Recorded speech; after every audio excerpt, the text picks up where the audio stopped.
Aconteça o que acontecer, este processo não vai parar, já dizia Leonel Brizola.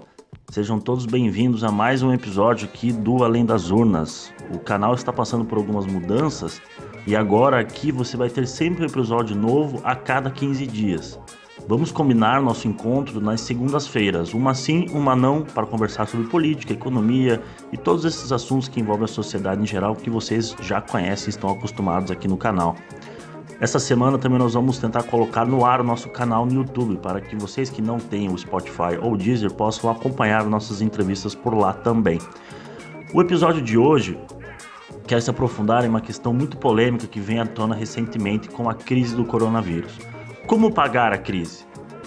Todos nós sabemos da necessidade de permanecer em isolamento social para conter o vírus, mas como fazer isso quando muitas pessoas dependem do trabalho para colocar comida em casa? Os entregadores de Uber, Rappi ou outros 40 milhões de trabalhadores informais ficam como nessa situação? Vocês já devem ter ouvido falar por aí recentemente em um debate entre os economistas a respeito de imprimir dinheiro. Isso até algum tempo atrás era tratado como piada. Entretanto, recentemente e de forma mais aguda com a crise do coronavírus, esse debate ganhou muita força em outras formas e até economistas conhecidos, conservadores, como Henrique Meirelles e Paulo Guedes, comentaram algo a respeito da tal impressão de dinheiro. Então hoje, o nosso especial de coronavírus vai conversar sobre essa questão. Como funciona o financiamento do Estado? O que é essa impressão de dinheiro? Quais são as consequências e o mais importante, como pagar os gastos sociais necessários para enfrentar a crise do coronavírus? Para responder essas perguntas, nós vamos conversar com o professor de Economia da Universidade Federal do Paraná, Fabiano Dalto, e com Davi Decache, assessor econômico do pessoal na Câmara dos Deputados.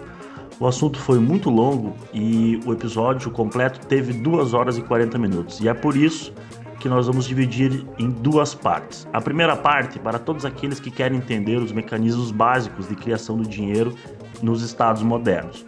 O segundo, para aqueles que querem se aprofundar mais no tema e entender a forma detalhada como com essa interação do Banco Central, Tesouro e bancos comerciais acontece. Já é um assunto um pouco mais técnico que o primeiro. Então essa é a primeira parte do especial. Lembrem que vocês podem ajudar o Além das Urnas a continuar produzindo esses materiais no www.padrim.com.br/Além das Urnas, Padrim com IM no final. Então vamos à nossa conversa, espero que vocês gostem. Bom, então estamos gravando. Eu gostaria de começar a nossa conversa aqui agradecendo imensamente ao Davi e ao professor Fabiano por disponibilizar um tempo aqui nessa sexta-feira para conversar com a gente aqui. O Davi já pela segunda vez é o primeiro convidado que volta a conversar aqui com o Além das Urnas, e é também a primeira vez que nós vamos conversar com dois entrevistados ao mesmo tempo, então nós vamos fazer um teste aqui de fogo, e eu acho que vai ser muito excelente. Mas para quem não te conhece ainda, Davi, eu quero abrir para você se apresentar e falar o teu currículo, falar a tua área de atuação profissional e acadêmica. Olá, Eduardo. Olá, Fabiano. E bom dia, ou boa noite, ou boa tarde a todos que estão acompanhando o podcast. É um prazer bater esse papo com vocês. Eu acho que é um papo muito importante nesse momento de crise, de tantas opiniões meio malucas que estão aparecendo por aí e de tanta explicação errada sobre o que é essa tal de MMT. Eu acho que esse bate-papo vai esclarecer muita coisa. Eu sou economista, trabalho na assessoria parlamentar na área econômica na Câmara dos Deputados, no PSOL, e atualmente estou fazendo doutorado em economia na UNB. Minha pesquisa gira em torno da MMT. Excelente. Professor Fabiano, seja muito bem-vindo. Se apresente para o nosso ouvinte. Bom dia, Eduardo. Bom dia, Davi. Bom dia, boa tarde ou boa noite a todos que estiverem ouvindo esse podcast. Então, meu nome é Fabiano, eu sou professor aqui do Departamento de Economia e do Programa de Pós-Graduação em Políticas Públicas na UFPR, na Universidade Federal do Paraná, Curitiba, já há mais de 20 anos, e também há cerca de, pouco mais que isso, de 20 anos, eu tenho estudado política monetária, política fiscal, macroeconomia em geral, e numa perspectiva da MMT, que a gente vai ter oportunidade de explicar, esclarecer pontos aqui. E eu acho que O podcast é expressão disso, né? Na atual conjuntura que a gente vive e também para depois dela, a MMT eu acho que vai ser muito importante para a gente estabelecer um novo normal positivo, próspero, e não que a gente tem tido nos últimos, sei lá, 40 anos ou mais que isso. Excelente. Bom, hoje nosso episódio vai falar um pouco sobre a crise do coronavírus, mais especificamente em como pagar a crise. Então, nós vamos entrar nas entranhas das finanças do Estado e tentar explicar para o nosso ouvinte como é que funciona, né, esse mecanismo de financiamento do Estado. Mas antes da gente falar como pagar a crise, vamos conversar um pouco sobre essa crise. Bom, o coronavírus está aí, já é uma realidade, já atingiu quase todos os países do mundo. No Brasil são 10 mil casos, nós estamos tendo quase 600 mortes, quer dizer, estamos tendo 600 mortes por dia nesse momento, e você ainda tem uma pressão do empresariado ainda que tenta fazer algum tipo de lobby para que as medidas de isolamento social sejam flexibilizadas para que as pessoas voltem a trabalhar, porque, segundo eles, o problema econômico vai matar mais gente do que ainda o problema do coronavírus. Então, quero abrir para o Davi, mas ele já pode passar na sequência para o professor. Davi, que crise é essa? Qual é o tamanho dessa crise? É a maior crise desde 29? E realmente existe esse conflito entre a economia e a questão da saúde das pessoas ou elas andam juntas? Bom, Eduardo, é difícil estimar o impacto dessa crise, mas uma coisa é certa, ela já é maior do que a crise de 2008 e talvez seja até maior do que a própria crise de 29. Temos que ver o andamento da crise e também o que será feito após a pandemia, né? O aprofundamento dessa crise vai depender muito das políticas econômicas realizadas pelos governos ao redor do mundo após a fase de isolamento social.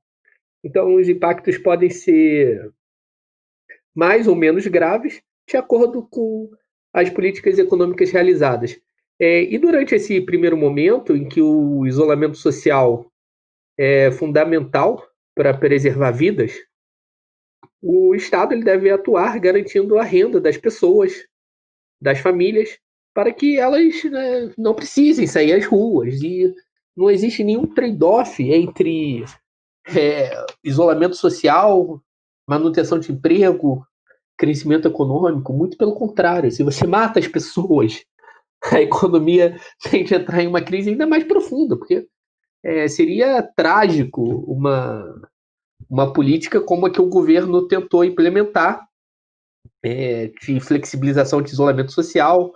Por muita sorte, alguns governadores ainda conseguiram ter um certo controle aí sobre a população. E eu acho que no pós-crise a profundidade dela vai depender muito do tipo de política que será adotada aí pelos governos. E é justamente esse o grande debate do momento. Durante a crise, tem que garantir renda para as pessoas ficarem em casa, garantir mecanismos em que os empregos sejam mantidos, com a manutenção também da renda. Você não adianta só você manter o emprego com cortes de salários, isso não faz nenhum sentido. Você tem que manter emprego, manter os salários, dar renda para quem é trabalhador, para o trabalhador informal, e aí a economia tende a ter um certo piso aí para a derrocada.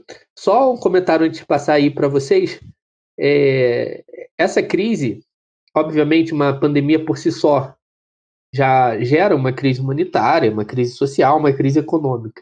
Mas no Brasil, nos últimos 5 anos, a política de austeridade fiscal jogou uma enorme parcela da sociedade para fora dos mecanismos de proteção social. O desemprego explodiu nos últimos 5 anos, a informalidade subiu também. Então, você tirou um monte de gente do guarda-chuva da proteção social e do mercado de trabalho formal. O que acontece quando chega a pandemia? Essas pessoas que trabalham no mercado informal, elas ficam muito mais vulneráveis do que um trabalhador que tem carteira assinada, tá? Por quê? Primeiro que ele tem um salário garantido e é fácil para o governo criar mecanismos de proteção ao emprego, por exemplo, compartilhando a folha da empresa com a União. E na pior das hipóteses, se ele perde o emprego, ele tem o seguro-desemprego. Então a renda dele está mais ou menos mantida e o nível de demanda da economia fica mais ou menos mantido. Isso não acontece com o cara que é trabalhador informal, o cara que dirige Uber. A renda dele cai de R$ 3.000 para R$ 0 na hora. Então, boa parte da profundidade da crise tem a ver com as políticas de austeridade fiscal, que tirou muita gente do guarda-chuva da proteção social nos últimos 5 anos, tá? Inclusive, tirou gente. Um pouquinho antes da crise, a gente tinha 2 milhões de pessoas na fila do INSS, incluindo o BPC, que é benefício para idosos em situação de miséria. Então, essas pessoas que estavam na fila e ainda estão, elas entraram dentro da crise. A maioria delas sem condições nenhuma de trabalhar, sem essa renda que elas teriam se a fila não existisse. E isso é um dos exemplos. Você tem a fila do Bolsa Família. Enfim, esse é o ponto. É uma crise causada pela pandemia e aprofundada no Brasil pela austeridade fiscal. Professor Fabiano, diz que algumas projeções falam em uma recessão de até 10 pontos no Brasil. Essa é a maior recessão da história brasileira? A gente... Bom, eu, como o Davi falou, também ainda estou esperando para ver o tamanho. Acho que tudo, no momento, é bastante precário em termos de informação, né? Então, saiu agora um estudo do pessoal da UFRJ, e eles estão calculando um potencial no cenário pessimista dele, chegar a 11%, mas eu acho que o cenário pessimista deles pode ser, no futuro, o nosso cenário otimista, depender de uma série de coisas, como o próprio Davi já pontuou, né? E eu acho que a gente tem que partir um pouco dessa questão. A gente já estava mal, é uma coisa grave. A economia já não estava vindo bem. O dado do trimestre, vamos dizer assim, que não pega os efeitos da pandemia em cheio, eles já fecharam com aumento de desemprego. Então, isso já é um sinal de que a economia já vinha pessimamente, né? Com as questões estruturais que o Davi pontuou aí do mercado de trabalho, essa questão da informalidade, da precariedade, etc., o efeito da pandemia ainda se torna mais grave, porque o isolamento necessário retira daqueles que viviam de bicos o seu ganha-pão, mais do que quem está isolado, porque quem está isolado, geralmente, né, a maior parte, certamente, são de trabalhadores que a empresa pode fazer remoto, funcionários públicos da educação ou funcionários privados da educação. Então, esse pessoal tem a garantia de renda, né, e do seu trabalho em parte, né? Já os que estavam na informalidade, fazendo bico, etc., eles perdem a renda imediatamente, como o Davi falou. Então, isso é uma coisa que a gente, nas estatísticas, inclusive, disponíveis, ainda não estava plenamente reveladas. Quantos são essas pessoas? Isso ainda estava para ser computado. Então, todas as estimativas que tem, são feitas em cima de estatísticas muito defasadas, são, infelizmente, né, são muito precárias. Então, dito isso, aí a gente entra num problema de como nós entramos, em termos de políticas, né, públicas, nessa crise. Nós entramos muito mal. Nós entramos, a que pese muita gente elogiar atitudes aí de governadores e até do outro ministro que se caiu, etc., mas é tudo insuficiente para o tamanho do problema. Tudo insuficiente para o tamanho do problema, e agora está se revelando. O que está se dizendo agora, abertamente, coisa que já deveria ter sido feita há mais tempo, é o fechamento geral de algumas cidades. Que deveria, por exemplo, São Paulo ter sido fechado logo no primeiro dia. Porque vamos lembrar que esse vírus veio pelo aeroporto. E por que não se fez ali os controles mínimos? Porque se achava que era uma gripezinha. Todo mundo estava... Agora é todo mundo que estava achando que era uma gripezinha, e agora a realidade está batendo. E o que não se fez e deve se fazer imediatamente? Ainda o Brasil não faz a testagem. Entre os 10, ou até mais, principais países afetados, a gente não testa nem um terço do último colocado. Então, o Brasil testa nem 2 mil por milhão, e os países todos estão acima de 5 mil. Por que eu estou começando pela testagem? Porque a estratégia que a gente tem que ter, neste caso, o Davi já colocou todas as questões, acho que relevantes, mas a estratégia agora, pensando para este caso que nós temos, é que nós temos uma parcela da população que não vai poder trabalhar. E eu estou falando para frente, eu não estou falando que foi para trás. Quem está olhando para trás não está olhando para o nada. Nós temos que olhar para frente. E para frente é o seguinte: nós vamos ter que fazer um isolamento de verdade. Nós vamos ter que colocar um monte de gente sem poder trabalhar em casa, ou trabalhando de casa. E nós vamos ter que fazer um nível de testagem gigante. É isso que a OMS aconselhou desde o princípio. Um nível de testagem gigante. Isso quer dizer o seguinte: nós temos que ter uma estrutura de organização, ou seja, de planejamento do governo, porque as empresas, etc., vão fazer no máximo no limite delas, mas, no geral, tem que ter um planejamento global do governo para que a gente consiga separar quem pode trabalhar de quem não pode trabalhar. E conseguir separar quem pode trabalhar de casa e monitorar todas essas pessoas e dar material para todas essas pessoas. É um trabalho gigante, que precisa de planejamento e que só o Estado pode organizar neste momento. E isso não vai ser por um ano. Qualquer um que lê as notícias internacionais, em todos os lugares está sendo dito que não vai ser por menos de 2 anos. Não, a gravidade pode ser menor daqui a um ano, mas sair da situação que nós estamos e voltar para algum normal positivo, vamos dizer assim, não vai ser menos do que 2 anos. Essa é a realidade. E aí entramos na questão que você colocou de alguns iludidos, porque iludido está em todo lugar. Isso é um fato. E os iludidos empresários, que estão achando que você abre a economia e tudo volta ao normal e esquece. E quanto mais tempo eles demorarem para perceber a realidade, vai ser pior para eles. Porque se conseguirem, sei lá como, voltar ao trabalho, o que os estudos internacionais estão mostrando sobre o efeito do coronavírus é que vai se espalhar simplesmente mais. É um tiro no pé, né? Vai morrer gente no trabalho. Veja, eu estou falando do ponto de vista mais capitalista possível, mesmo do ponto de vista deles. Sim.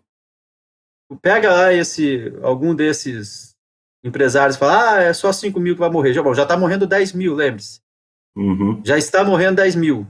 5 mil era a semana passada, se ninguém se lembrar disso. Nós levamos 45 dias para chegar a 5 mil. Em uma semana para chegar nos outros 5 mil. Então, pois é. A realidade vai bater a porta, inclusive desses ignorantes.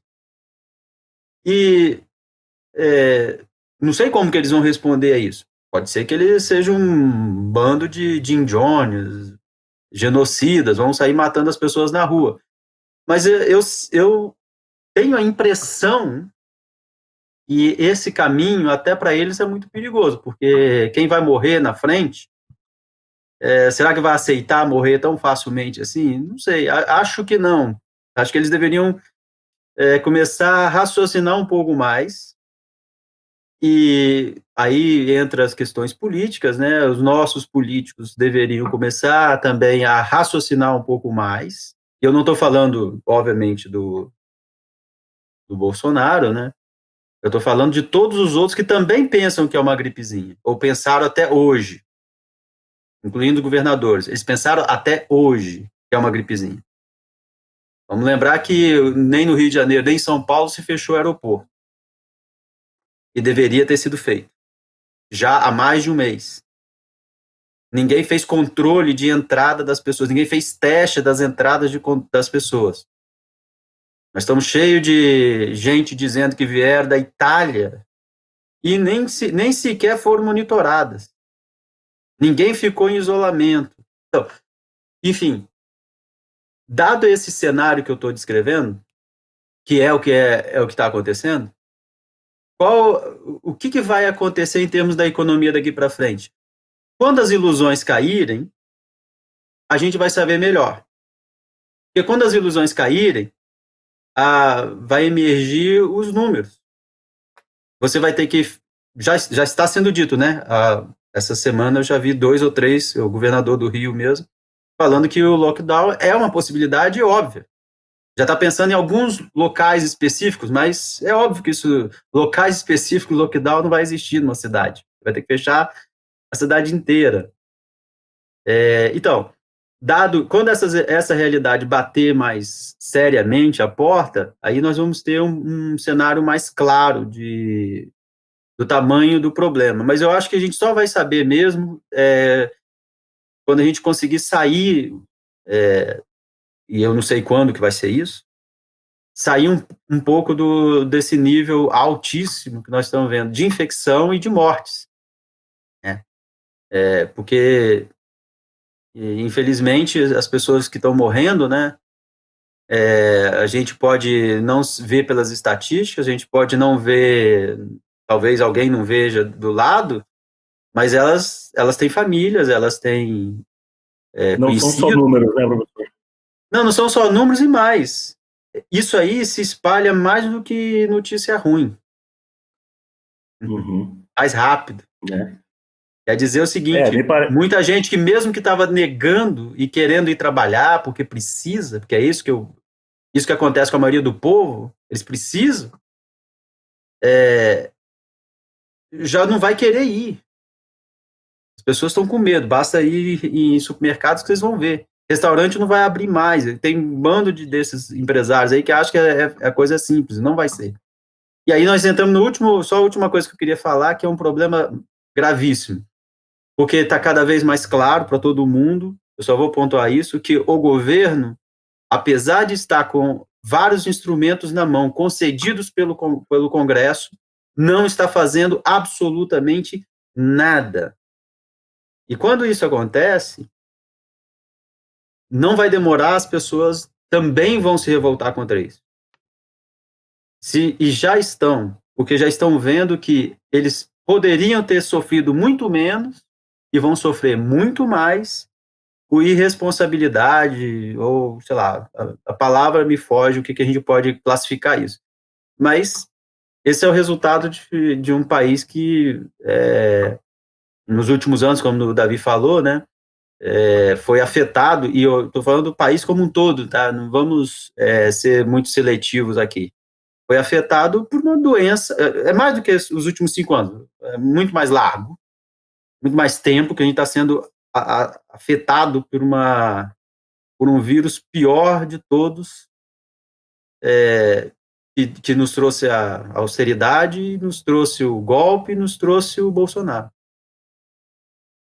Me parece, então, que não há divergência entre salvar a economia e a saúde pública. Parte do nosso empresariado acredita que a nossa crise econômica se deve ao isolamento social. Na verdade, ela se deve ao vírus do coronavírus. E, então, a gente só tem 2 coisas que a OMS está recomendando nesse momento. Teste em massa, que nós não estamos fazendo, e o isolamento social radical, que nós também não estamos fazendo. Mas, para que o governo possa pedir para as pessoas que elas fiquem em casa, nós devemos indenizar elas para que elas possam ficar em casa sem ter medo de ficar sem comida na geladeira. Vocês têm acompanhado algumas experiências dos outros países? Eu fiquei sabendo, por exemplo, que o Reino Unido nacionalizou a folha de pagamento de algumas empresas privadas que tiveram algum tipo de problema durante o coronavírus. Os Estados Unidos aprovou um auxílio emergencial de $1.000 ou $1.200, agora não sei o valor ao certo, mas você está tendo algumas pequenas experiências, principalmente na Europa, de rendas básicas e de o governo auxiliando diretamente as empresas em salários, etc. Tem alguma dessas experiências que vocês gostariam de destacar aqui? Eu destacaria, na verdade, quer dizer, todas essas ações que você citou, geralmente dos países europeus, da Inglaterra e dos Estados Unidos, em especial, essa a gente ouviu mais falar, né, porque são países mais centrais, ambas são absolutamente insuficientes. No caso da Inglaterra, porque na Inglaterra, antes mesmo do Brasil, você veja que não é uma jabuticaba brasileira, antes mesmo do Brasil, eles tinham um negócio chamado contrato 0 hora, que é o nosso intermitente, né? Intermitente Foi daqui. aprovado aqui, lá chama 0 hora. Isso é uma catástrofe lá, porque eles não vão ter folha de pagamento garantido. Eles não têm folha de pagamento. Então, esse é um problema sério na Inglaterra. Inglaterra, diga-se, depois dos Estados Unidos, é o país mais afetado em termos de mortes no mundo. Em termos de número e mortes, e entrou depois, digamos assim, de alguns outros países. Bem que a gente não está sabendo quando que entrou mesmo, né, porque agora a notícia está dizendo que na França começou em dezembro. Então são absolutamente suficientes. No caso dos Estados Unidos, é ainda pior, né, porque o tal do cheque de $1.200 é para um mês, uma vez.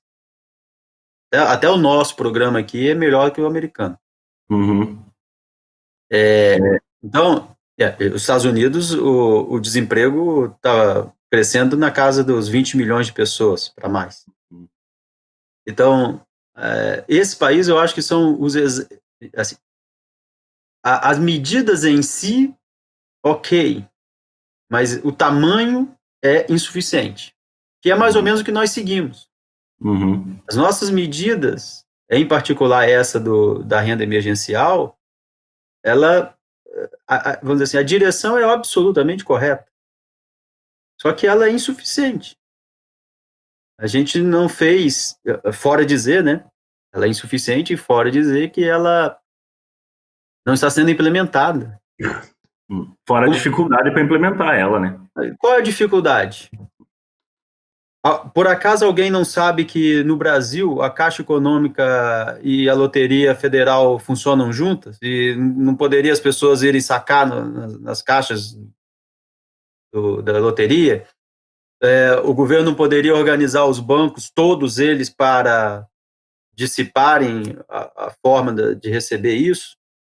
O governo está promovendo aglomeração, porque as pessoas estão indo lá desesperadas porque o cadastro dela está dando erro, etc, etc, e aglomerando na frente das agências. Nós estamos no meio do período de vacinação.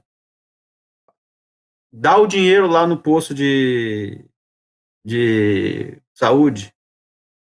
Um caixa lá, o cara distribui o dinheiro ali.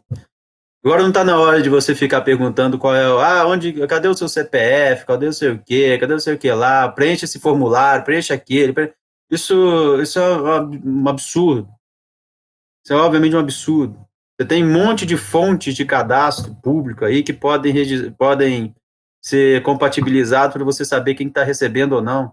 Depois você pega o cara lá na frente que fez alguma falcatrua aí, deve ter uns montes, mas não um monte a ponto de ser nem sequer 10% de quem precisa, enquanto você joga talvez 10% da população ou mais para um risco absurdo. Então, nós fizemos isso muito mal, porque isso se junta com todas as outras coisas que nós não fizemos. Né? Então, vou pegar um exemplo que eu particularmente acho interessante. Fora, eu não vou nem falar da China, porque aí eu acho que seria até covardia. Tamanha organização que eles tiveram para... Veja, sem as informações que nós tivemos com 3 ou 4 meses de antecedência, a resposta deles é um absoluto sucesso. É bom que a gente lembre isso. Mas vamos pegar um outro caso que eu acho primoroso, que é o caso da Nova Zelândia. Claro, tem vantagens, é uma ilha, ajuda. Aliás, são 2 ilhas.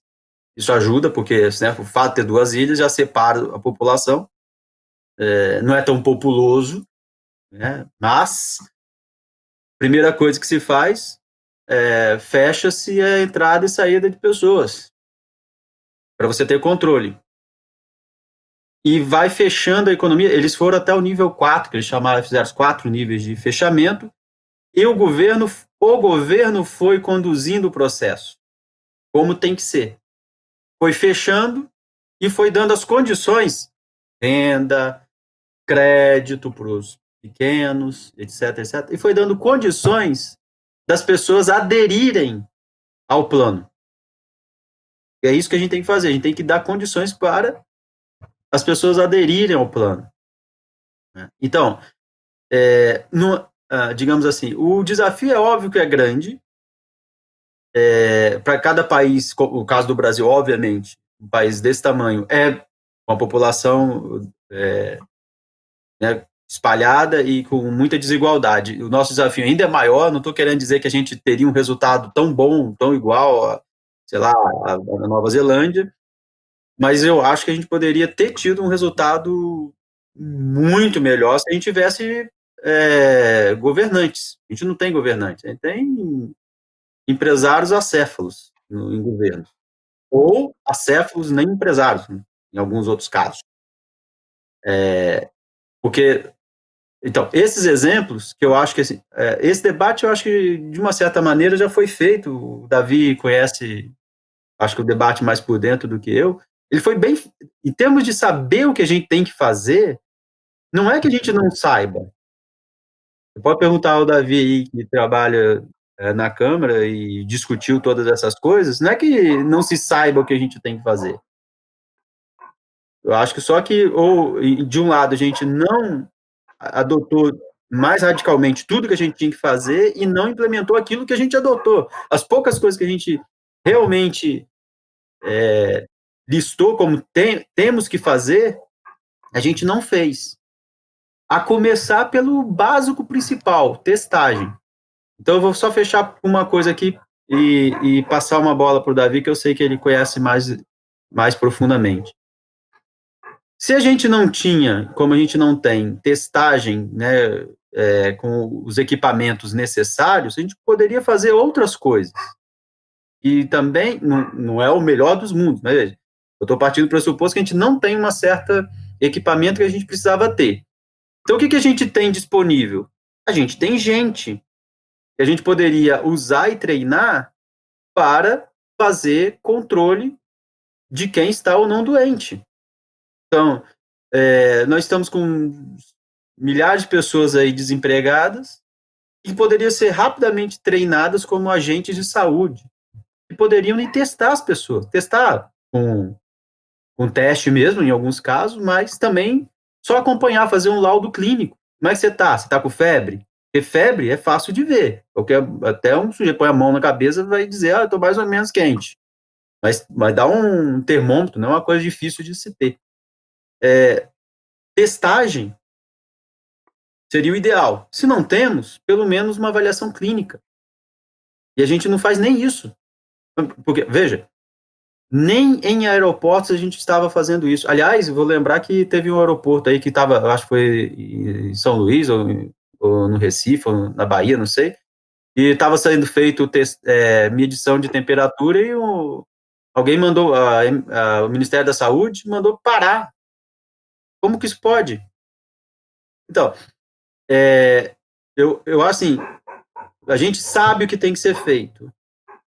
E agora, o que a gente precisa é ter organização e capacidade de mobilização dos recursos para fazer as coisas que têm que ser feitas. E o que a gente não tiver de recursos para fazer, ser um pouco mais criativos, se espelhando em outros exemplos que a gente tem também, para, vamos dizer assim, substituir aquilo que não dá para fazer com equipamentos, fazer com gente. Davi, quer comentar? Sim, esse ponto que o Fabiano tocou é muito importante. É o seguinte: você, de fato, tem que proteger a renda das pessoas para elas não terem que trabalhar, porém, algumas funções são extremamente importantes de serem executadas. Algumas atividades laborais são fundamentais para o controle da pandemia. Eu vou dar dois exemplos aqui que eu vi recentemente acontecendo. A prefeitura de Três Pontas, em Minas Gerais, contratou 100 pessoas desempregadas para trabalhar identificando aglomerações de pessoas nas ruas. Então, essas 100 pessoas elas trabalham é, fiscalizando aglomerações e coisas do tipo. Isso é importantíssimo. Você gerou emprego e resolveu um problema. Tá? Hoje eu também ouvi uma notícia que foi a Paraisópolis, né, Fabiano? A prefeitura que a prefeitura de Paraisópolis contratou 240 ou 260 trabalhadores, fez uma capacitação rápida em primeiros socorros para esse pessoal, para trabalhar também em bases espalhadas na cidade, oferecendo serviços, por exemplo, como de primeiros socorros, coisas muito básicas. Esse primeiro encaminhamento médico ele é muito simples, esse primeiro diagnóstico preliminar para fazer uma filtragem, dada a escassez de testes e afins. Então, você tem uma série de funções, por exemplo, dentro do hospital, a gente está precisando muito de gente para fazer o apoio, para fazer ficha, trabalhos muito simples. Você chega lá, fazer a ficha, fazer uma primeira triagem de pacientes, coisas muito simples que poderia gerar emprego, inclusive. Claro, dada a necessidade de isolamento social, sempre repetindo isso, nessas funções específicas que contribuem para o controle da pandemia, elas poderiam ser muito exploradas nesse momento. Você tem vários setores que poderiam se utilizar desse tipo de política de geração de emprego e controle da pandemia, provando que não há um trade-off entre economia, geração de emprego e saúde, muito pelo contrário. O segundo ponto que o Fabiano tocou também, que eu achei muito interessante, é o seguinte: o governo ele tem obstruído deliberadamente a liberação da renda básica emergencial, que é muito baixa.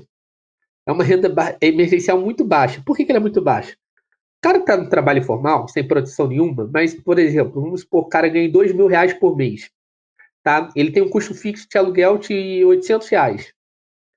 Cara, esse cara não vai ficar em casa com R$ 600. Ele vai querer ir para a rua trabalhar. Então é uma renda muito suficiente, mas mesmo essa renda insuficiente, o governo criou coisas absurdas na plataforma digital deles para obstruir o acesso. E essa é uma política deliberada que ele vem fazendo com várias outras políticas sociais, tá? Não é uma especificidade do auxílio emergencial. O que eles fizeram? Vou dar alguns exemplos toscos, que o exemplo tosco revela muito o perfil desses técnicos. Os caras estão barrando todo mundo que foi candidato a, por exemplo, vereador nas últimas eleições.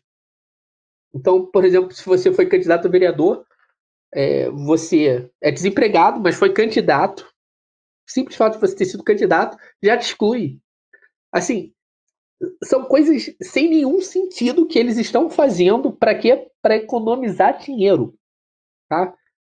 Eles criaram mecanismos, gatilhos, uma série de pequenos gatilhos no aplicativo para filtrar o pagamento do auxílio emergencial para economizar.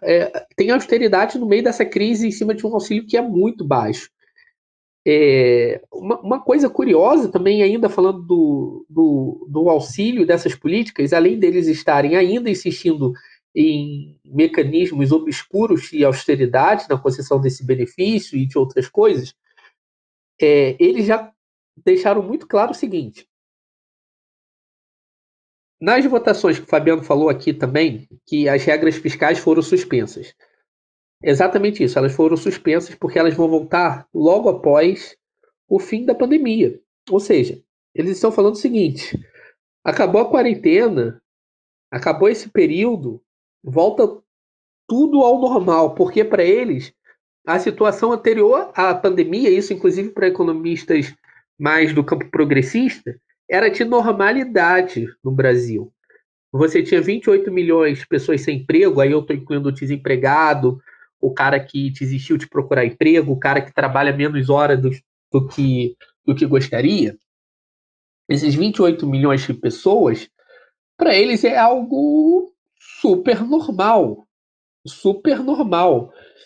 E só agora, nesse momento muito específico, muito pontual, nós temos uma situação de emergência e vamos fazer um esforço que não é lá grande coisa, que é totalmente suficiente, e logo após vamos voltar à política de austeridade. Só que quando a gente voltar à política de austeridade, ao invés de 30 milhões de subutilizados, a gente já vai ter 45 milhões. Assim, é um negócio que é trágico a perspectiva. O que o governo está fazendo agora aponta para o que ele vai fazer depois que a pandemia passar. Exatamente. É muito sintomático, é muito preocupante. Eu tenho muita preocupação. Por exemplo, o teto de gastos foi suspenso, ele não foi revogado. Então, no final, esse ano, quando a gente tiver a elaboração do orçamento desse ano para o ano que vem, já vai ser em cima do teto de gastos, porque em 2021 o teto de gastos volta. Lei de responsabilidade fiscal em 2021 volta tudo ao normal em uma economia com 45, talvez 50 milhões de pessoas sem emprego. Assim, é uma loucura. E uma informalidade recorde, é tudo destruído, assim. É triste, é uma crise humanitária. E aí tem economistas que sofrem de alguma indigência intelectual e outros que é uma questão moral mesmo, sabe? São Eu meio acho que Paulo. sádicos mesmo, né? Ontem Tem uma mesmo, questão moral. ontem mesmo eu recuperei o artigo do Samuel Pessoa, de 2015, onde ele comemora o fato do desemprego estar crescendo no Brasil para dar uma baixada no poder de negociação dos salários, e salários reais baixando. Então, isso é ótimo para a economia. Como diria ele, é o lado obscuro da economia. Perfeito. É exatamente isso que eles pensam. Só que é assustador ver É eles assustador. tentando isso num momento de crise humanitária, né? Porque é uma crise humanitária. De vez em quando o pessoal acha que eu pego pesado, mas é revoltante. Eu acho que a gente supor a volta do teto de gastos, das regras de responsabilidade fiscal que são totalmente responsáveis do ponto de vista social, em 2021, nesse momento que as pessoas estão morrendo, 10 mil pessoas morreram, milhões estão passando fome, literalmente passando fome.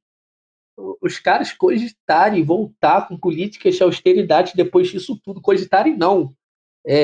Isso está tudo bem planejado, assim, o Rodrigo Maia, os economistas, de todos dos mais variados campos, os economistas falam que essa situação é excepcional, por isso que a gente tem que dar essa renda que não é nem suficiente para salvar a vida do cara, uma renda que é uma merreca, mas depois tem que voltar ao normal. Então isso é muito preocupante e é sintomático, né? O fundo do poço, que a gente chegou até do ponto de vista humano, como humanidade. A gente chegou no fundo do poço como humanidade. Os economistas que falam isso chegaram no fundo do poço como seres humanos. Assim, é um negócio que vai além da ciência econômica, dos debates teóricos. É uma falta de humanidade total. A vida humana já não está valendo nada. Mas então tá, passando essa primeira parte aqui que nós demos uma pincelada de qual o tamanho dessa crise, eu queria, Davi, perguntar para você o seguinte: eu vou te contar uma história e você me fala quais são os erros dessa história. Eu sou o Brasil e nos últimos anos o que aconteceu comigo foi que o dinheiro acabou. Por quê? Porque eu gasto muito mais do que eu arrecado.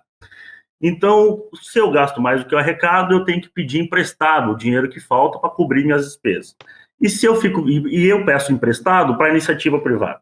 E a iniciativa privada é extremamente rigorosa, ela fica de olho em mim, querendo saber se eu estou gastando demais, e se eu estou gastando demais, ela vai me punir não querendo me emprestar dinheiro ou exigindo juros altíssimos de contrapartida. Conta para mim, Davi, o que está de errado nessa história que eu acabei de contar? Ela é correta para você. Ela é correta para uma empresa, mais ou menos correta para uma empresa, que nem para uma empresa ela é muito correta. E ela é totalmente errada para um governo que emite própria moeda com que ele realiza os seus gastos. Há uma diferença muito grande entre os emissores, o emissor de moeda e o usuário de moeda, tá? Vamos lá. Essa história que você contou é a analogia perfeita que resume o que a gente vê na televisão todo santo dia, o que a gente lê no jornal. Foi ontem, hoje, eu ouvi o Mourão, o vice-presidente da República, falar que o Congresso fica achando que o governo pode tudo, que o governo pode ficar gastando e não entende que não tem mais recurso. Eu vejo vários economistas falando que é muito preocupante a gente ficar gastando e não tendo recursos para isso, e que isso, por exemplo, vai gerar desconfiança na economia. E é tudo baseado mais ou menos nessa sua analogia, né? Todo mundo que acompanha o Jornal Nacional, Globo News, os programas de especialistas em economia, incluindo o jornal entende isso. Se eu gasto mais do que arrecado, eu sou irresponsável. Se eu sou irresponsável, as pessoas vão exigir juros cada vez maiores, e juros cada vez maiores vão comprometer uma parcela enorme da minha renda, e vai chegar o momento que eu vou falir, que eu vou dar calote em todo mundo, que se eu não tomar nenhuma medida séria de austeridade com as minhas finanças, de responsabilidade fiscal com que eu estou gastando. Bom, com a União, a lógica ela se torna inversa. Por quê? Toda vez que a União gasta, eu sei que para quem está ouvindo vai achar meio estranho, ela não gasta a partir do dinheiro dos tributos ou de empréstimos que ela faz com o setor privado. Ela gasta criando dinheiro novo. Ela cria dinheiro novo, simplesmente para gastar. Quer ver uma. Eu vou explicar como é que funciona esse mecanismo, muito brevemente, mas só para o ouvinte se abrir a essa explicação. Uma pergunta que eu vou fazer agora é a seguinte: hoje a gente vive a maior queda de arrecadação tributária e a queda mais rápida de arrecadação tributária de toda a história. Tá? Nunca a arrecadação tributária caiu tão rápido e de forma tão profunda. Por outro lado, alguém poderia falar, tá, então se a gente não tem arrecadação tributária, como é que o Estado está conseguindo dinheiro? Está pedindo emprestado para o setor privado. O setor privado deve estar emprestando esse dinheiro todo que o governo está gastando. Mas aí, é até uma brincadeira que o Fabiano fez outro dia. Se o setor privado tivesse tanto dinheiro assim, por que o governo precisaria ajudá-lo? Ele vai pedir emprestado para o setor privado para ajudar o próprio setor privado? Bastaria o setor privado puxar os cabelos e sair voando sozinho. Sim. Então, de onde que está vindo esse dinheiro todo? O governo simplesmente está criando esse dinheiro. Como é que o governo cria esse dinheiro? O Tesouro tem uma conta no Banco Central chamada Conta Única do Tesouro. Toda vez que o Tesouro autoriza um gasto, esse gasto é registrado como um débito na Conta Única do Tesouro, tá? Conta Única do Tesouro como se fosse um placar do jogo, e um crédito na conta de algum banco.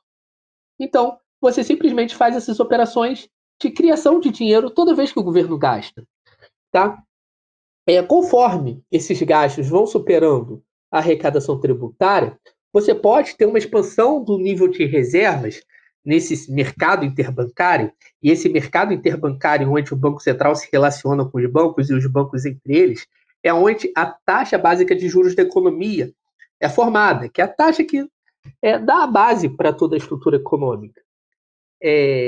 Se há uma pressão de excesso de reservas, a taxa de juros ela tende a cair. Na macroeconomia convencional, ela sobe, né? Na sua história, se você está devendo muito e tal, você ampliou seus gastos, a taxa de juros sobe. Nessa economia do emissor de moeda, a taxa de juros tende a cair. E aí o Banco Central, ele entra fazendo as chamadas operações compromissadas, com títulos do tesouro que ele tem em sua carteira, para fazer a taxa de juros voltar a convergir para uma taxa que o Conselho de Política Monetária havia estabelecido previamente, que é uma taxa que o próprio governo determina. Ou seja, você gasta o quanto quiser e depois faz operações para controlar o nível de reservas para determinar a sua taxa de juros, não para se financiar. A história é completamente invertida, a relação entre governo, Banco Central, banco e setor privado é o inverso da relação entre o pai de família e o banco. É totalmente invertida. E isso daí, embora não seja claro à primeira vista, é muito importante para o entendimento de como a economia funciona na prática. Eu acho que o Fabiano pode me complementar aqui na didática, se eu não fui muito claro. Professor Fabiano, o que me parece é que há uma teoria em que coloca o Estado como dependente do dinheiro da iniciativa privada, mas o que acontece na prática é que a iniciativa privada depende do dinheiro emitido pelo Estado, então essa correlação de forças é ao contrário do que sempre foi proposto. É isso mesmo? É por aí? Exatamente. E isso é assim modernamente há pelo menos 5.000 anos. É quando o Estado inventou a moeda. A maioria das pessoas escutam aquela história famosa do escambo, que nunca existiu. E, na verdade, né, o escambo, que deu dificuldade de troca, alguém no mercado resolveu usar alguma coisa como meio de troca. Isso nunca aconteceu de verdade. O que aconteceu é que o que a gente poderia chamar estados ou autoridades Soberanos. soberanos, etc., há 5.000 anos atrás, na Mesopotâmia, onde hoje é o Iraque, Irã, essas partes do mundo, eles criaram um meio de contabilizar entradas e saídas, né? Fazer a contabilidade, justamente para poder ter bens e serviços necessários para os palácios, templos e para a própria comunidade. É neste momento que a gente inventa algo diferente do que seria apenas uma economia agrícola, né? É neste momento que a gente inventa, a gente, digo, a humanidade inventa exércitos, comércio intramarino, neste momento que a gente inventa pontes, irrigação, sistema de irrigação, e etc., etc., que vão para além né, da tecnologia mais básica da produção de alimento, né?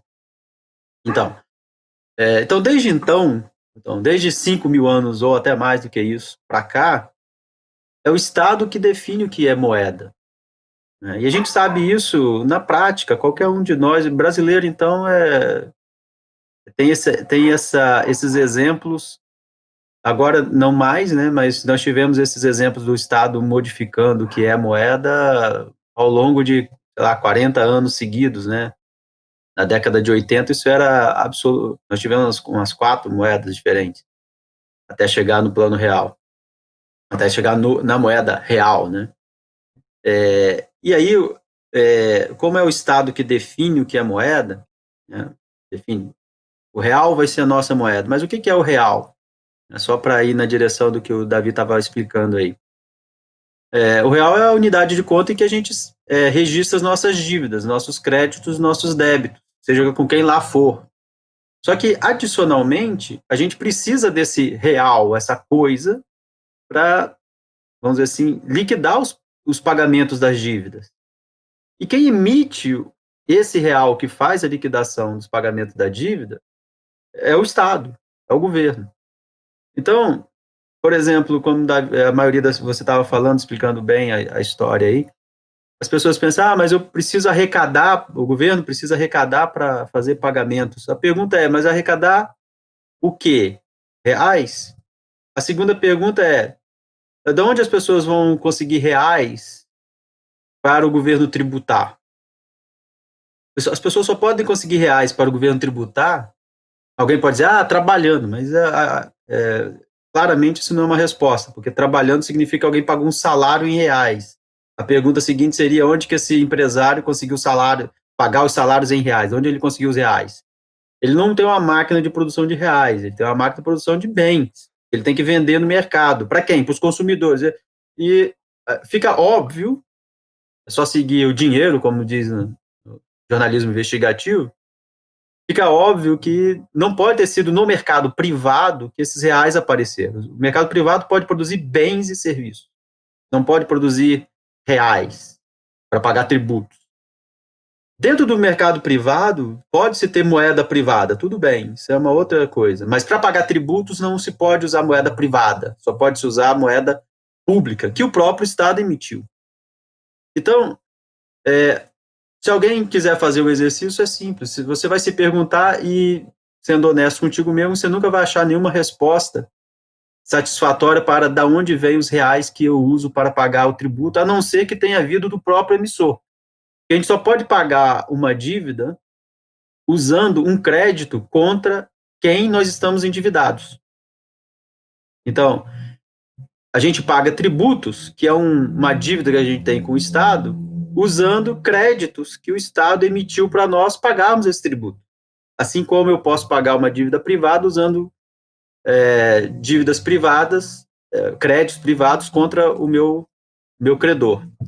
Então, o Estado gasta, como o Davi explicou, acho que está bem óbvio, claro, gasta criando esse dinheiro.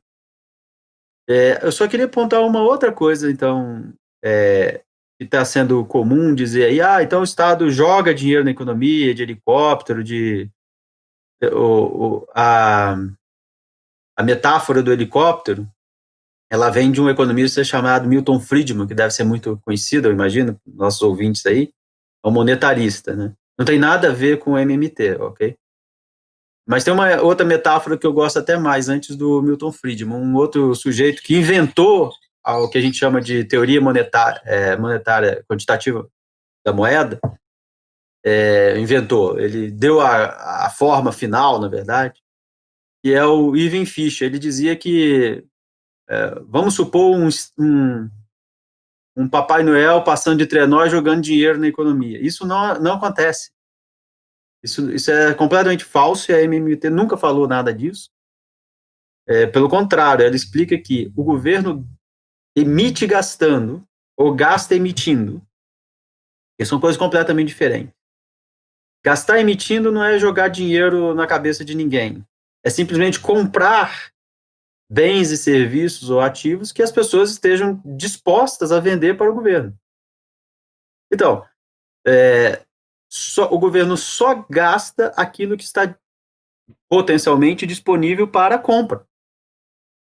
Ele nunca gasta além daquilo que está disponível para a compra. Se ele tentar fazer isso, você não vai encontrar muitos governos fazendo isso na face da Terra, eu diria que nenhum. O que ele vai gerar é inflação com o excesso de gasto, mas geralmente não é assim que a inflação é gerada. Isso tem pouca relevância histórica, embora possa ter alguma relevância hipotética. E aí eu trago só para uma questão que a gente, de fato, tem que se preocupar no atual momento, e por isso que é fundamental uma atuação coordenada do governo, no seu poder de compra e no seu poder de mobilizar recursos para as coisas necessárias nesse momento. Porque, de fato, algum grau de risco há em você ter, por exemplo, inflação ou excesso de gasto em algumas áreas. Excesso de gasto porque, na verdade, em algumas áreas, nós vamos ter dificuldade de produção. Então, aumenta a nossa necessidade de uso coerente desse poder do governo. E que não tem nada a ver com jogar dinheiro na cabeça de ninguém, e que nós temos que saber usá-lo agora.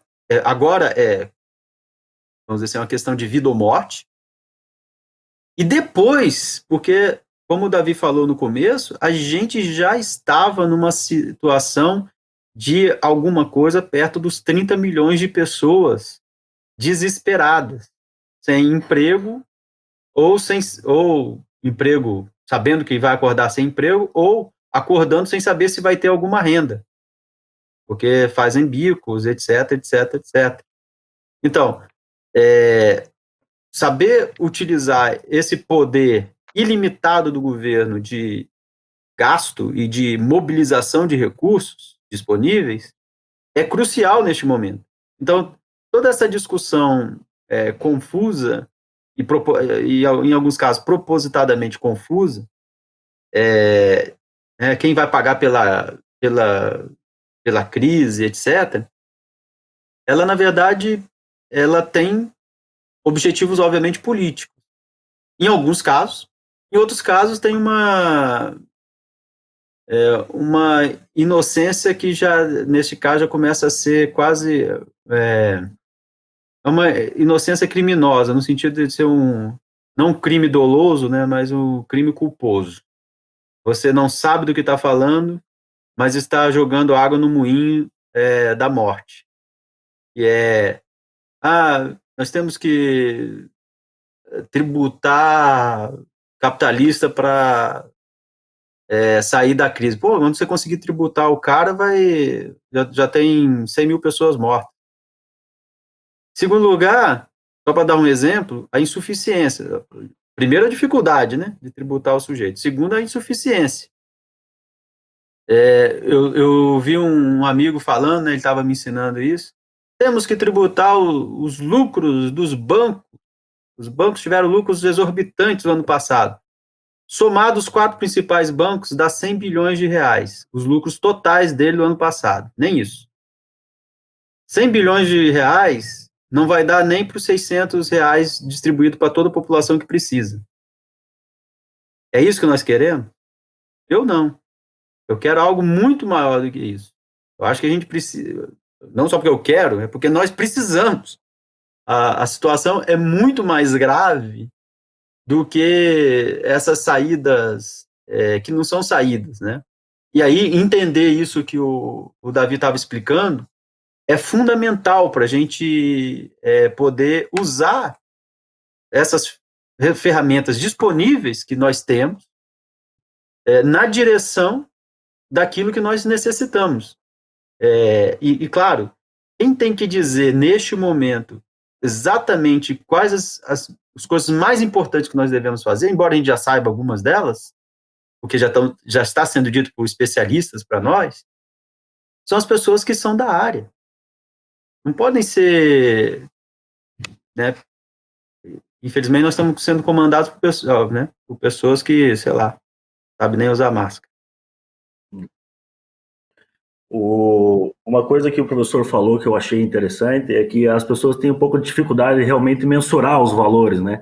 Então, você ouviu aí nos últimos dias muitas pessoas, de boa intenção, não duvido disso, mas falando sobre o fundo eleitoral, uso do fundo eleitoral para pagar o coronavírus e tal. O fundo eleitoral é 5 bilhões de reais, nós estamos em ano de eleição, sabe, eleição custa dinheiro, nós tomamos a decisão de não aceitar financiamento privado, e esse é o fundo que financia nossas eleições. Então, as pessoas estão querendo deteriorar a qualidade da nossa democracia para pegar uma merreca de dinheiro que simplesmente não vai fazer quase efeito nenhum, né? Então, acho que essa dificuldade de mensurar os valores a gente vê quase todo dia.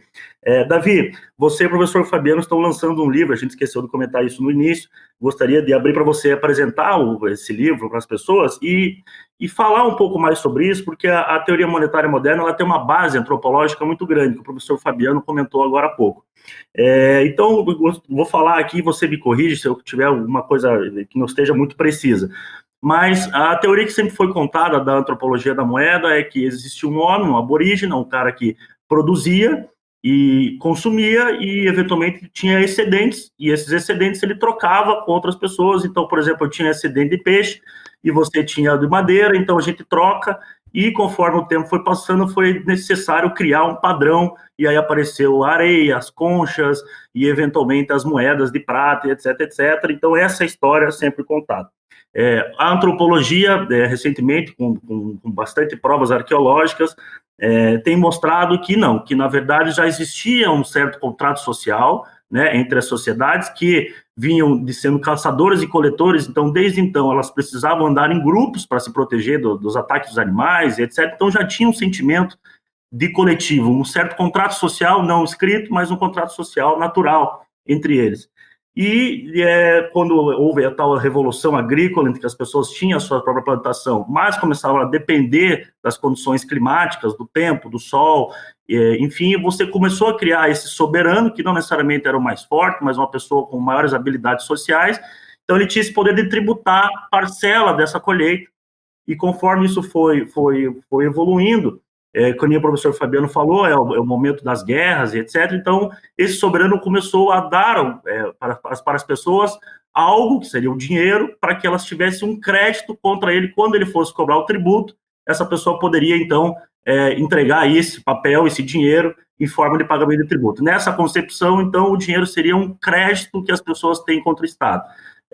Por aí, é mais ou menos por aí. Então, Davi, conta pra gente sobre esse livro de vocês e sobre essa base antropológica da MMT.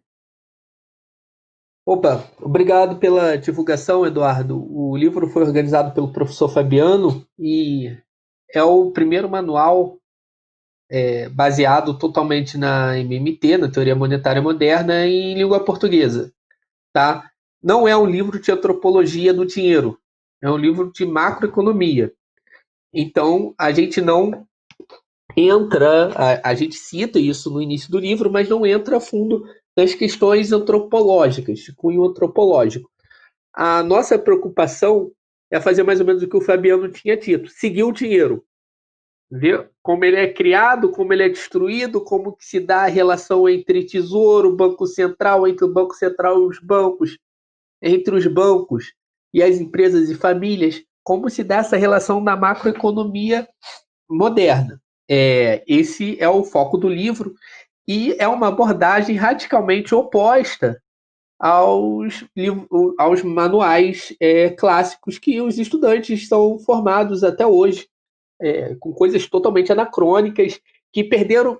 Os manuais atuais, Eduardo, eles são tão anacrônicos que eles perderam o sentido até para a ortodoxia, sabe? Nem para a ortodoxia eles deveriam servir. Então, os nossos estudantes, eles têm uma formação que ela é ruim até do ponto de vista mais convencional.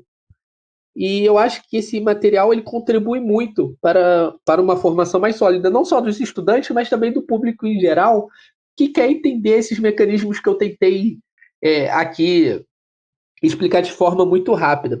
Sobre a antropologia do dinheiro, é basicamente isso que você falou. Você tem duas grandes teorias para explicar o surgimento do dinheiro. A primeira é essa. Era uma vez os seres humanos que desde sempre nasceram trocando as coisas, né? O Homo econômicos. Sempre gostou de trocar as coisas. Você nasce assim, trocando. E aí, um produz de galinha, o outro produz de batata, aí o que você produziu a mais de galinha, você troca pelo que o outro cara produziu a mais de batata. Só que com o aprofundamento da divisão do trabalho, ou seja, quanto mais produtores individuais você vai tendo, mais difícil vai sendo a realização de trocas, porque o cara que planta batata, ele pode, por exemplo, ser vegano e não querer galinha. Então o cara quer tocar galinha, quer a batata dele, leva a galinha lá e fala, não quero. Aí esse cara que tem a galinha, ele vai lá, vai lá, fala com o alfaiate, quer trocar minha galinha por roupa, aí pega a roupa, troca com o cara da batata. E aí o economista convencional diz que isso é muito difícil, porque exige uma dupla coincidência de desejos, isso implica em custos de transação, e aí vai sendo inventada uma moeda padrão para intermediar todas essas trocas. E aí vem o sal, concha e os metais. O metal é muito bom, porque o metal é fácil de dividir, o metal não é perecível, é fácil de transportar. E aí a moeda vira o metal. Bom, o problema dessa história é que ela é uma ficção, é uma invenção, né? Na prática, isso nunca aconteceu. Você não tem simplesmente nenhuma sociedade que foi baseada no escampo, tá? O escampo sempre existiu, mas ele nunca organizou uma sociedade. O escampo que eu digo no Natal as pessoas trocarem coisas ou entre tribos em rituais diversos. Mas o escampo, como uma forma de organização social, produtores individuais produzindo cada um na sua e depois trocando as coisas numa espécie de mercado primitivo, em uma feira primitiva. Isso nunca existiu. Você tem milhões de formas de organização social, de produção e de distribuição do excedente, e nenhuma delas, ao longo da história registrada, foi formatada a partir de escambos. Você tem as mais ricas e diversas formas de organização social, e nenhuma delas é essa. O livro do David Graeber ele explica muito bem esse contexto. Bom, e qual é a história que é correta e é comprovada fartamente pela história, pela antropologia, e há mais de 100 anos isso já está ficando claro. Keynes, em 1930, sabia disso. Knapp, em 1905, enfim. Você. Eu vou tentar retomar o que você falou, Eduardo. É o seguinte: quando você tem as primeiras revoluções agrícolas, a Mesopotâmia é um dos lugares que você tem isso, você gera um excedente e você tem que. E quando você tem uma autoridade central, para ela contabilizar a distribuição, a produção desse excedente, como ela vai distribuir, o que vai para cá, o que vai para lá. Para você contabilizar essas coisas todas, você tem que ter uma coisa, que é a unidade de conta. Você tem que ter uma unidade de medida para medir essas coisas. Essas relações de débito e crédito. Você não faz contabilidade sem ter uma unidade de conta. Você vai registrar lá 10 o quê? 10A, 10B, 10 reais, 10 milhos, 10 quilos de não sei o quê. Você tem que ter unidade de conta padronizada para você contabilizar as coisas. Então, o que você tem que ter para contabilizar esse excedente, essa produção, essa distribuição dessas coisas que você começa a produzir em excesso a partir do momento que a sociedade começa a se organizar da forma moderna que a gente conhece? Você tem que ter escrita. A escrita cuneiforme, ela surge aí.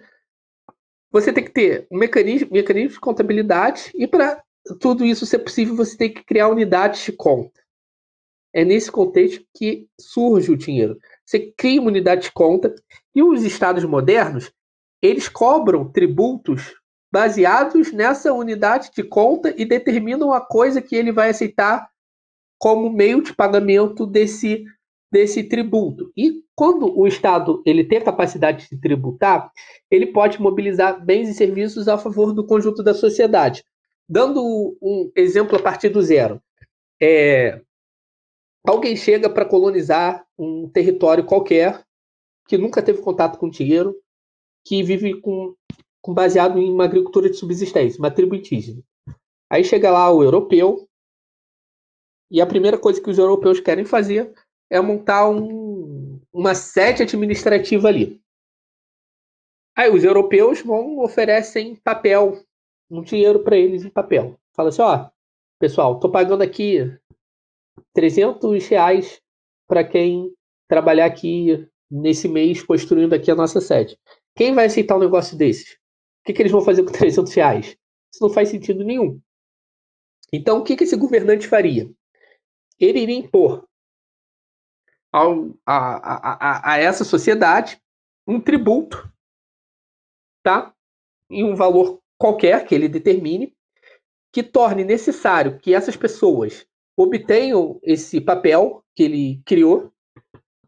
E, dada essa necessidade, as pessoas vão oferecer bens e serviços ao governante, mão de obra, por exemplo, para construir essa sede, suprimentos para o exército, suprimentos para eles, em troca desse papel que o governo cria como forma de pagar os seus tributos. Com o tempo, esse papel ele vai começar a circular também entre as pessoas e por aí você vai monetizando essa economia.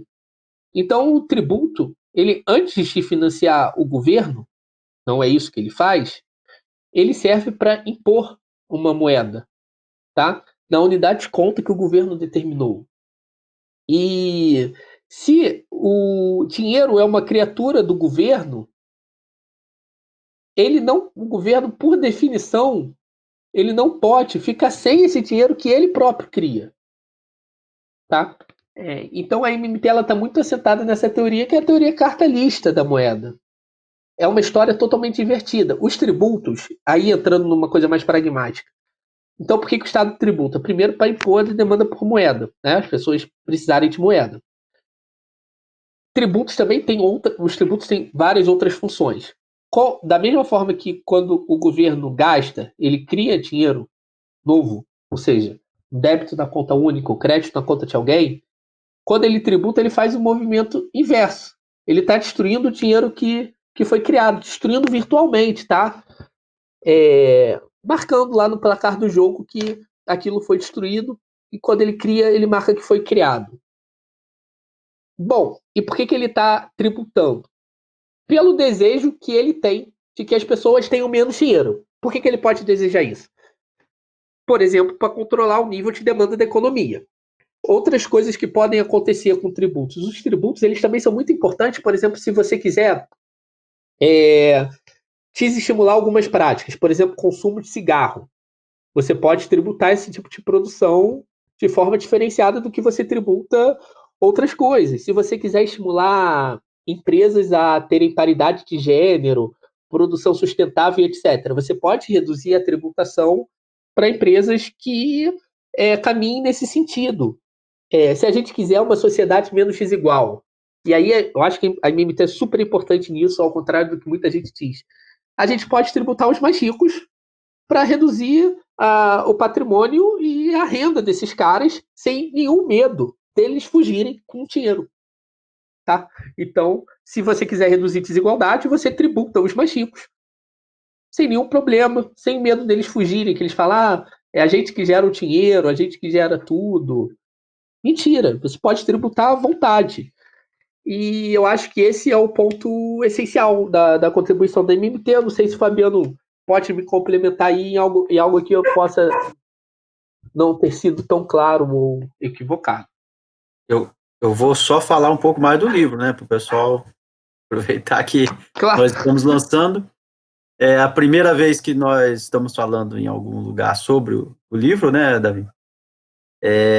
O lançamento. Então, é o lançamento. Então, divulgação em primeira mão do Além das Urnas aqui, hein? Isso aqui é no Além das Urnas. Isso, mas tem que comprar, Eduardo. Com certeza. Ler. E ler. Eu merecia ganhar um, né? Vamos mandar com autógrafos. Aí sim. Davi, manda aí, Davi. Não, pode sortear um também, Eduardo. Pode sortear também depois do outro.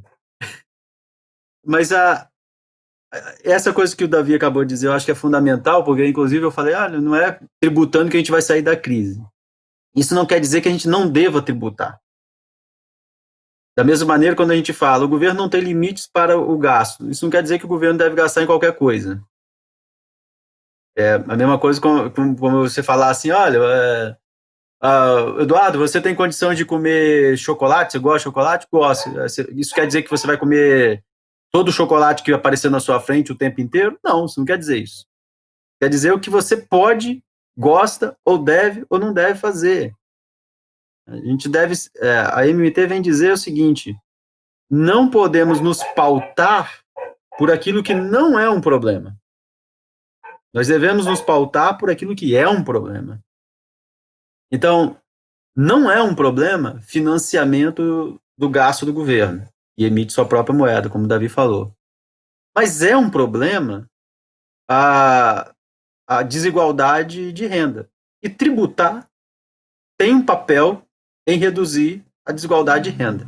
Então, o que a MMT diz, então, é que nós não devemos deixar de fazer aquilo que a gente quer fazer, precisa fazer, tem necessidade de fazer, por exemplo, como nós estamos enfrentando agora a pandemia, só porque a gente não consegue tributar fulano, beltrano, ciclano. Então a gente não deve deixar de fazer aquilo que a gente quer ou precisa fazer só porque a gente não consegue tributar. Ao mesmo tempo, a gente deve tributar todo mundo que a gente acha que ganha exageradamente ou tributar aquilo que a gente acha que não deve ser realizado. A gente deve tributar mesmo que isso não quer dizer financiamento do governo. Então a gente deve fazer aquilo que a gente deve fazer, pelas razões que a gente deve fazer, e não pelas razões que a gente não tem necessidade de fazer. Eu não preciso tributar um miserável só porque o governo precisa, sei lá, proporcionar mais máscaras na saúde pública. Não, eu não preciso fazer isso, então eu não vou fazer. Agora eu vou tributar todos os milionários só porque eles são milionários. Eu vou impedir que eles sejam milionários num sistema que favorece os milionários. Simplesmente isso. Mas voltando, então, essa é um ponto central da MMT. A gente deve fazer aquilo que a gente deve fazer, independentemente se o governo vai ter déficit, superávit, etc. Isso não é o relevante. Então, ela aponta para as coisas relevantes, não as irrelevantes. A segunda coisa sobre o livro, então, eu gostaria de aproveitar a oportunidade para apresentá-lo também, é que todas essas questões que a gente, obviamente, aqui a gente não tem condição, né, de apresentar em detalhes e demonstrar a sua validade, no livro está feito, e a gente teve uma tentativa, é claro, é sempre limitado isso, por causa do tema, o tema é difícil, a gente compreende isso, mas a gente tentou fazer um texto bastante didático, mesmo para pessoas que não têm, vamos dizer assim, uma iniciação em economia. Então, essa é uma tentativa. Então, a gente sugere fortemente para as pessoas estudarem o livro, porque não é, por outro lado, essa é uma dificuldade, não é um livro meramente para se ler. É um livro que tem que ser estudado, porque livros assim, infelizmente, tem um nível técnico mínimo que a gente tem que manter para poder explicar certas coisas. Mas seguramente as pessoas que vão ouvir isso aqui são pessoas interessadas e inteligentes, e aí com essas duas ferramentas eu garanto que o livro é compreensível, que tudo que a gente está dizendo é compreensível. As pessoas não precisam também se perder. Nós fizemos isso para provar certas coisas, a gente precisa fazer isso para provar certas coisas, mas as pessoas não precisam se perder em pequenos detalhes técnicos para entender a coisa fundamental que o Davi já explicou. O governo gasta criando dinheiro e o governo retira dinheiro da economia tributando. Ele não tem, portanto, nenhum limite para o gasto dele, a não ser os limites reais. Quais são os limites reais? É da disponibilidade de recursos da sociedade. Vamos pegar o nosso exemplo agora, se não tem testes na economia, né, a capacidade de produzir teste na economia, o governo não vai conseguir comprar teste. Então ele vai ter que inventar outra coisa. Ou ele inventa uma fábrica de teste e passa a produzir teste, ou ele inventa outras coisas que substituam os testes. Mas comprar teste, no momento ele não consegue porque ele não produz. Tudo bem, isso a gente também entende. Jogar dinheiro na economia, como alguns economistas estão dizendo por aí, não vai resolver esse problema. Também entendemos isso, nós falamos primeiro, inclusive. A nossa questão é, vamos mobilizar os recursos que a gente tem para as nossas necessidades sociais. Vírgula. Independentemente de quanto que isso vai custar ao governo. Porque o governo não tem limite financeiro para a mobilização necessária. O governo só pode ter limites nos recursos reais que ele possa mobilizar. Mas essa é um outro papo. E a MMT, como o Davi explicou aí, ela supera. No livro isso está, acho que, bem explicado. Inclusive em relação ao problema que alguns também temem, né? Que nós temos que realmente ter preocupações com a inflação. Mas a inflação só vai poder ocorrer depois que a gente atinge o limite das nossas capacidades produtivas. Antes disso, a gente tem mecanismo de impedir que a inflação ocorra. Se a gente seguir políticas, por exemplo, o Davi é um proponente, ajudou lá ao pessoal a propor, né, uma política de empregador de última instância. Se a gente consegue estabelecer, por exemplo, política de empregador de última instância, a gente consegue estabilizar no nível de preço. Mas, então, lá no livro, esses e outros assuntos que estão em debate aí há algum tempo na sociedade são bem explicados do ponto de vista da MMT. E eu reforço que seria quem tem interesse em realmente discutir com seriedade esse ferramental analítico, e leia o nosso livro. Porque a gente já viu muitas coisas sendo discutidas como MMT, que não são. Isso é muito ruim e perigoso. Até para alguns que estão achando que... porque nós estamos vendo, né? Porque tem muita gente dizendo que isso é uma teoria do momento e da crise, né? E que depois da crise a gente pode abandoná-la. Não, a gente mostra no livro E nós estamos descrevendo como o mundo funciona. Quer dizer, o sistema monetário funciona. Ele vai funcionar na crise, depois dela, ele funcionava antes dela. Ele não vai deixar de funcionar assim. Então, se você quer saber como funciona o sistema monetário, leia o livro e tire suas conclusões disso. Porque tem, nesse momento, muita confusão, muito ruído nisso aí, que, na verdade, é contraproducente, e aí, de uma maneira que eu acho perigosa. Veja, nós chegamos até aqui e estamos nessa situação dramática. Então, o caminho todo até aqui, mais o momento agora, é dramático exatamente por muita, ou em parte, pelo menos, por muita ignorância de como que o nosso sistema funciona. Infelizmente, em todos os campos, digamos assim, ideológicos, essa ilusão ainda impera. Então, dissolver a ilusão vai nos ajudar a encontrar saídas para um problema que é, por natureza, complexo e difícil. O fato de você aprender MT não vai resolver todos os problemas da humanidade. Não vai resolver o problema do amor e da dor. Mas pode ajudar a amenizar alguns problemas, como o desemprego, a miséria e coisas do gênero. Bom, eu acho que demos um primeiro passo aqui, é muito importante o que a gente conversou aqui agora sobre a questão da criação do dinheiro, da destruição do dinheiro e a questão de que um emissor de moeda ele não tem restrição financeira, as restrições dele são do mundo real. Então isso já dá para o nosso eleitor uma ferramenta para quando ele liga a Globo News, ele ouvia os falando que o dinheiro acabou, então não é bem assim que as coisas funcionam. Mas eu quero aproveitar a presença de vocês dois aqui para se aprofundar um pouco mais sobre esse assunto. Então, eu quero propor ao Davi que a gente faça o caminho da criação do dinheiro aqui. Então, como você falou lá no início, Davi, a conta única da União serve como uma caderneta, certo? Um placar do jogo. Então, quando o Banco Central é acionado, ele coloca o dinheiro.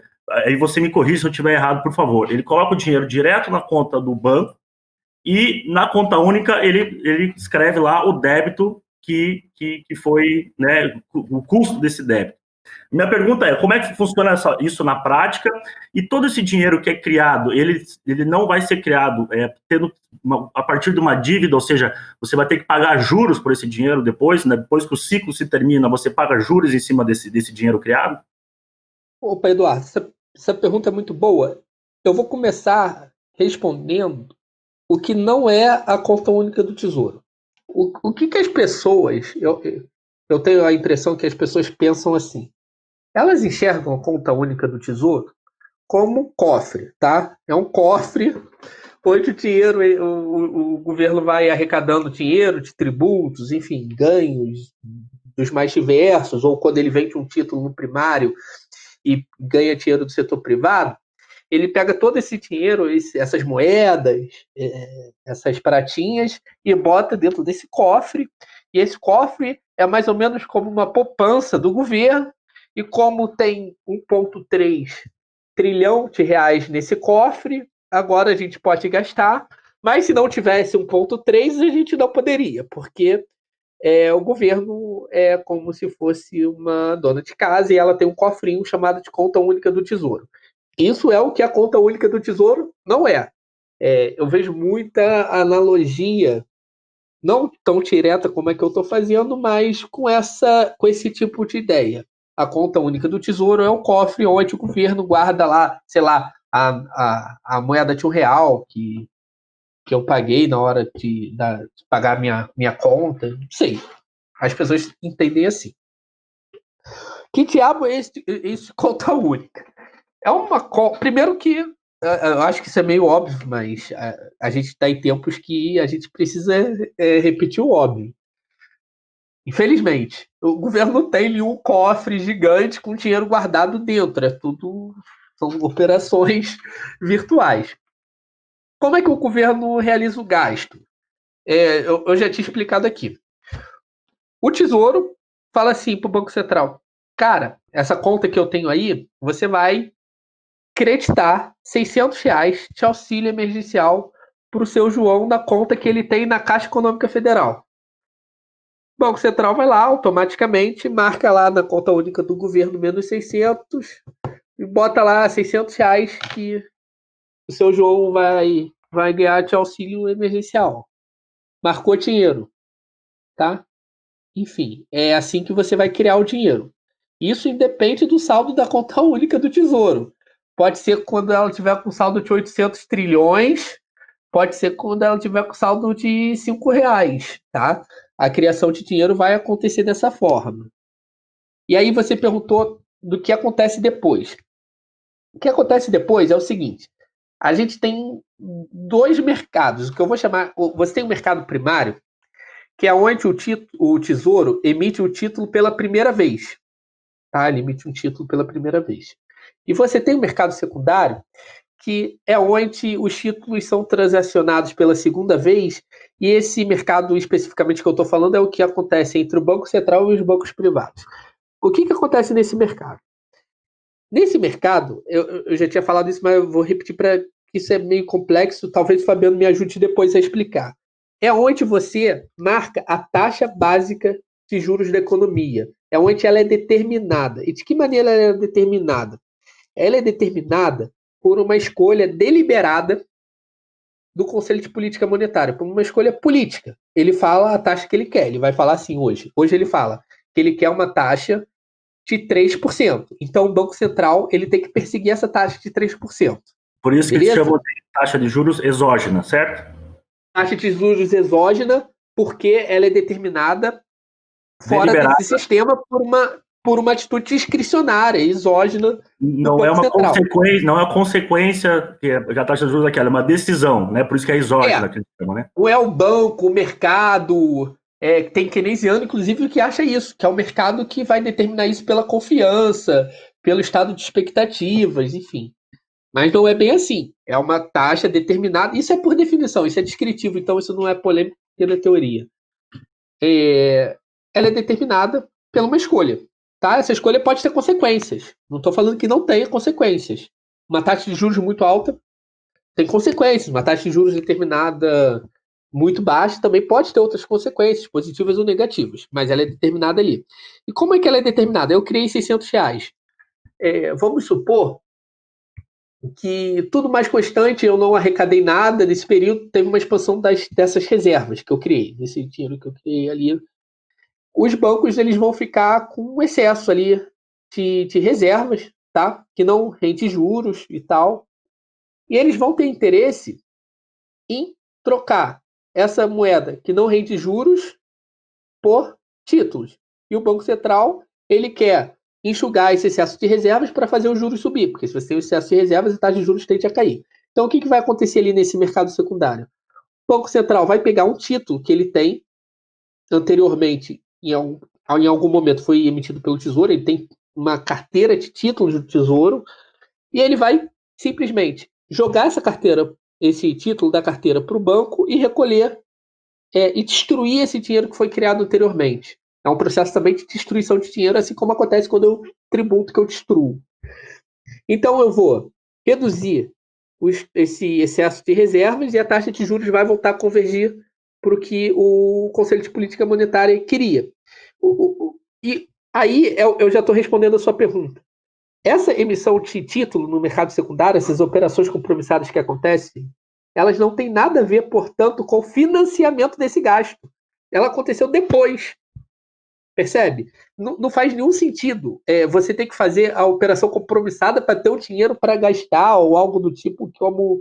Eu vou dar nomes boas, o Ciro Gomes já entender que a operação compromissada é um negócio criminoso, que isso daí é uma coisa que eles descobriram na CPI. Não, a operação compromissada é uma operação de política monetária realizada pelo Banco Central para determinar a taxa de juros básica da economia. E ela não acontece para financiar o governo. O governo gastou criando dinheiro. Ela aconteceu depois. Claro, essa operação é remunerada a uma taxa de juros. Que taxa de juros é essa? É determinada pelo banco? Essa taxa de juros vai crescer se a fatia da pizza cresceu, se a relação dívida PIB crescer? Não. Essa taxa de juros, por definição, ela é determinada de forma exógena, como você explicou.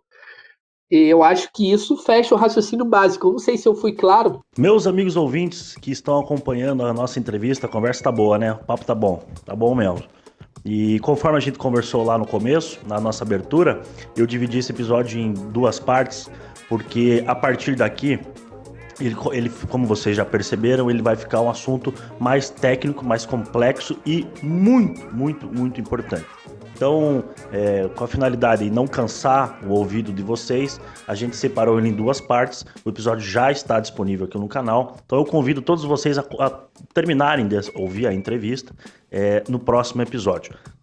Lembrando todos vocês, se vocês querem contribuir com Além das Urnas, vocês podem ajudar no www.padrim.com.br/Além das Urnas, Padrim com IM no final. Feito, pessoal. Muito obrigado, você chegou até aqui. Acompanhe o próximo episódio, então, e valeu, até a próxima.